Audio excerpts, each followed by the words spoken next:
چجوری چرا صبح زود از خواب بیدار شیم؟ تو این ویدیو میخوام راجع به روتینی حرف بزنم که کمکت میکنه تا صبح زودتر از خواب بیدار شی و این کارو ادامه بدی و به یه عادت واسه تبدیل بشه. اما اول از همه بذارین جواب این سوالو بدم که چرا صبح زود از خواب بیدار شیم؟ هدفت از اینکه صبح بخوای زود بیدار شی چیه؟ چه هدفی داری؟ شاید در جواب بهم بگی که دوست داری کتاب بخونی، میخوای ورزش کنی یا میخوای اون کاری که همیشه دوست داشتی براش برنامه داشتی رو انجام بدی. اوکی، ولی خب کتاب بخونی که چی بشه؟ ورزش کنی که چی بشه؟ یا اون کاری که دوست داری رو انجام بدی تا به چه نتیجه‌ای برسی؟ تا به چه هدفی برسی؟ این چیزایی که گفتی بیشتر راههای رسیدن به اون هدفه. اون هدف اصلی چیه؟ اون هدف نهایی چیه؟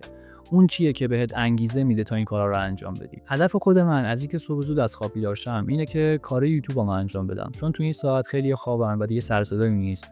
پس اینجوری راحت‌تر میتونم ویدیومو رکورد کنم. حتی قبل از این هدفم از اینکه صبح زود از خواب بیدار بشم این بود که درس بخونم تا خودمو برای اون آزمونی که دارم آماده کنم. پس هدف شما از اینکه صبح زود بیدار شید چیه؟ به جرئت میتونم بگم وقتی هدفی رو داشته باشی 80% این مسیر واسه راحت‌تر میشه و خیلی راحت‌تر صبح از خواب بیدار میشی.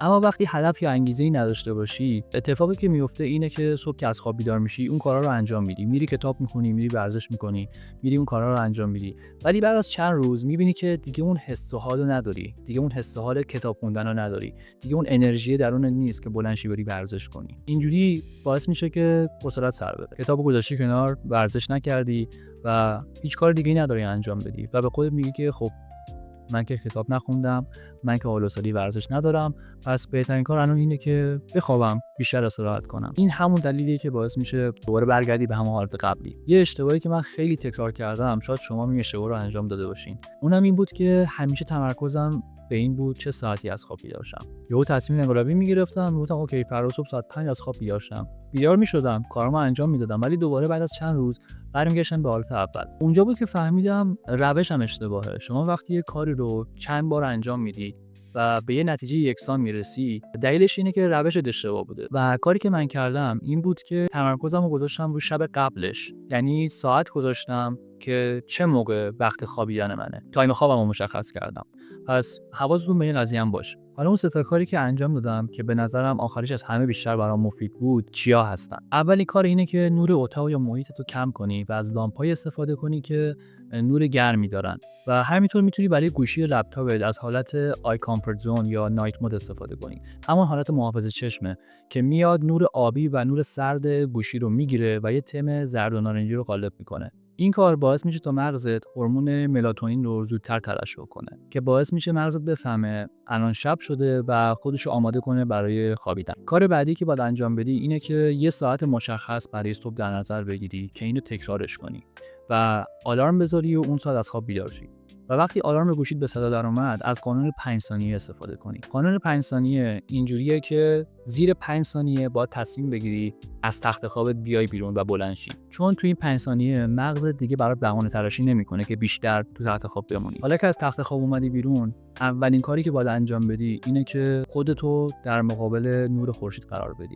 اگه میتونی برو تو حیاط، برو تو بالکن و روبروی نور خورشید وایسا، به سمت خورشید نگاه کن، نه اینکه مستقیما به خورشید نگاه کنی. بذار تا بدنت بیشترین مقدار نور رو جذب کنه. این کار دقیقاً برعکس کاریه که شب قبلش انجام دادی. شب قبل اومدیم و نور اتاقو کم کردیم و اینجوری باعث شد تا مغز بفهمه شب شده و خودش آماده خواب کنه. اما الان برعکس اون کارو انجام میدیم.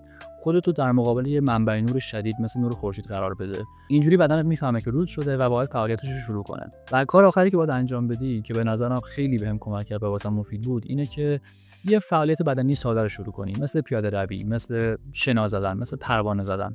کاری که خودم میکردم این بود که وقتی از تخت خواب میومدم بیرون 20 تا یا 15 تا شنا میزدم و بعد از این خودم رو در مقابل نور خورشید قرار میدادم. شما وقتی این فعالیت بدنی رو انجام میدی، این سیگنال رو به بدنت میرسونی، این سیگنال رو به مغزت میرسونی که دیگه روز شده و باید فعالیتش رو شروع کنه. این فعالیت بدنی میتونه هر چیزی باشه، اصلا مهم نیست. شما میخوای پیاده روی کنی، میخوای شنا بزنی، میخوای درازنشست بری، پروانه بزنی، هیچی.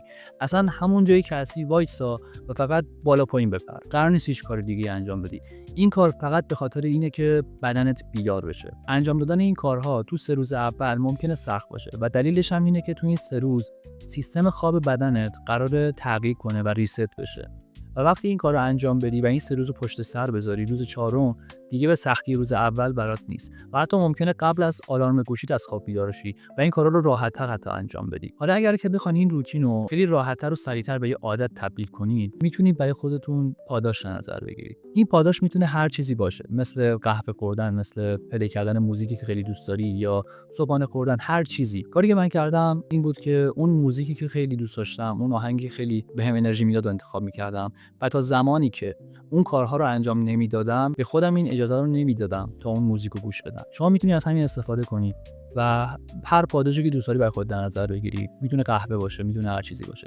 تا وقتی که اون کارها رو انجام ندادی به خودت این اجازه رو نده که به اون پاداشه برسه. اینجوری وقتی اون پاداش دریافت میکنی، این روتین صبحگاهی، این کاری که صبح انجام میدی برات جذاب‌تر میشه و راحت‌تر تو مغزت شکل میگیره. و در آخر هم یه پیشنهاد میخوام بهتون بدم، اونم اینه که سعی کنید این عادت رو نشکنید.